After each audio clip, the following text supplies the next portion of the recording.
I think this is bear dung.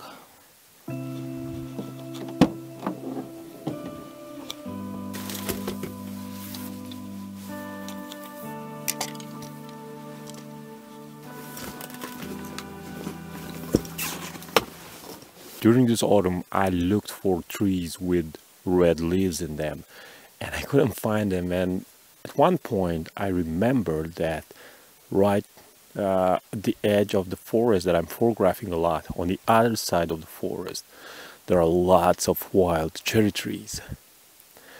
And I know for sure that the leaves of the cherry tree are getting red during autumn. So here I am trying to capture that magic moment of autumn when I have this combination of red leaves and yellow leaves and orange leaves.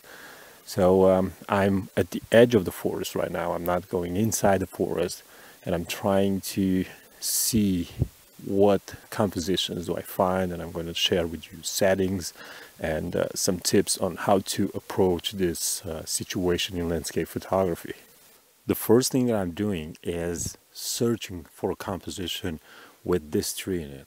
I found two compositions on a landscape format and then in a portrait format, and both of them include this yellow grass as foreground element. Now my idea is to have this tree as a singular element and to have a little bit more of negative space around it. It's almost sunrise, and I'm going to have this light when the differences in stops of light between shadow and light are really low. So the contrast is lower than it would be during the day, and because of this I will be able to capture the photo in only one shot. I always look for variations in one shot because you never know what you will really like when you are back at home watching the photo on a computer.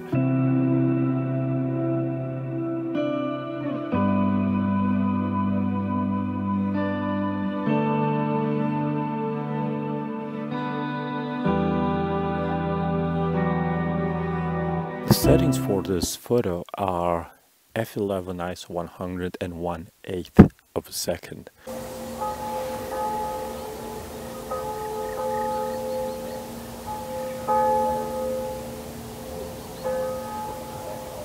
That was the church bell down in the village. It's Sunday and it's calling people to the religious ceremony.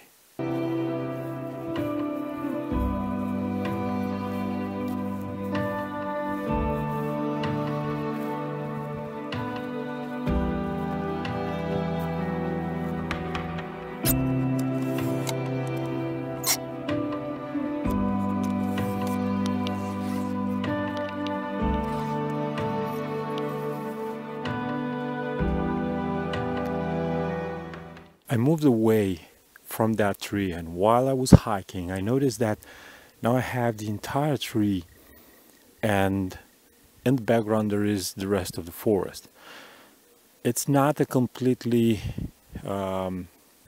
well-made photo because the background is not that, it doesn't assure a clear and clean separation between the tree and the background, but still the tree is separating from the background. It still looks good, and I can also desaturate a little bit the colors of the background, and I can increase the saturation a little bit on the tree, and at that point I will have a better separation. In terms of settings, I'm at f11 0.3 seconds in ISO 100, and the focal range is 80 millimeters. I switched to my 24 to 105 lens for this shot. One of the best tips for landscape photography is to be 360 degrees aware and to realize that you don't necessarily need those dramatic vistas and incredible landscapes to do an interesting photo. And this is the case right here. You can see behind me that small little tree with the red fruit on it, I think it creates an interesting photo. The reason for that is because I'm much higher than the tree, and I can have all this negative space around it formed by this yellow grass. And because of that, I think the image looks really, really nice, calm, simple. Sometimes in landscape photography, less is more, so simplify your shots. This is an interesting find here. You see that? I think this is bear dung because of the seeds in it. It looks like a human dung, but it also has seeds. So probably a small bear passed by here.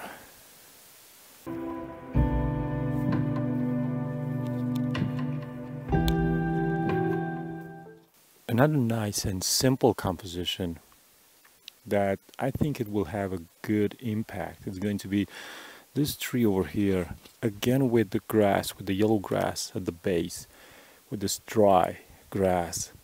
I can only see part of the tree. What I think that what I'm seeing is it looks really, really nice, and the tree is well separated from everything in the background.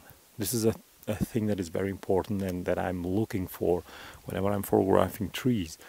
Now, as you can see, you don't necessarily have to capture the entire tree. Only part of the tree can look interesting, and that is the element that you should include in your photo. The vertical composition changed.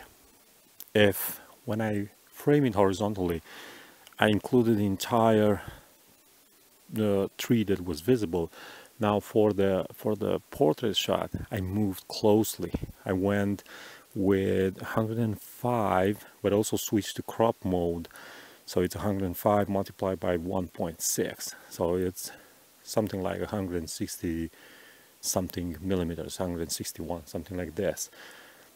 And I'm almost having like a portrait. The tree now is filling the frame. Of course, I still have that foundation with the dry grass that you see around me. I think it's very important to have that in this photo, to have a good foundation on which the tree stands on. And the settings, let me just check.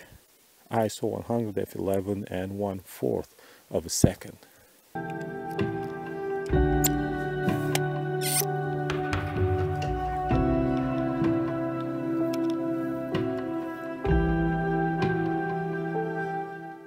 I found this pile of dead wood, but the composition in vertical mode is so simple and so beautiful. And I'm having all this dead wood as foreground element, and then the tree in the background, and then I have some clouds in the sky. So I think this is the best shot from today. I don't know exactly, but I'm guessing this is the best shot of the day.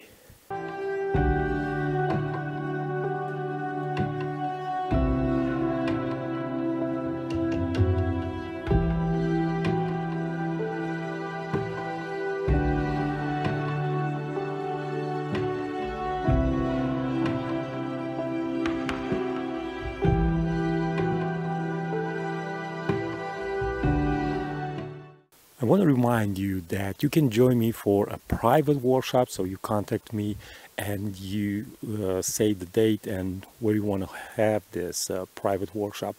And you can also join one of the workshops that I already have announced on Tuscany next year and in the Dolomite Mountains.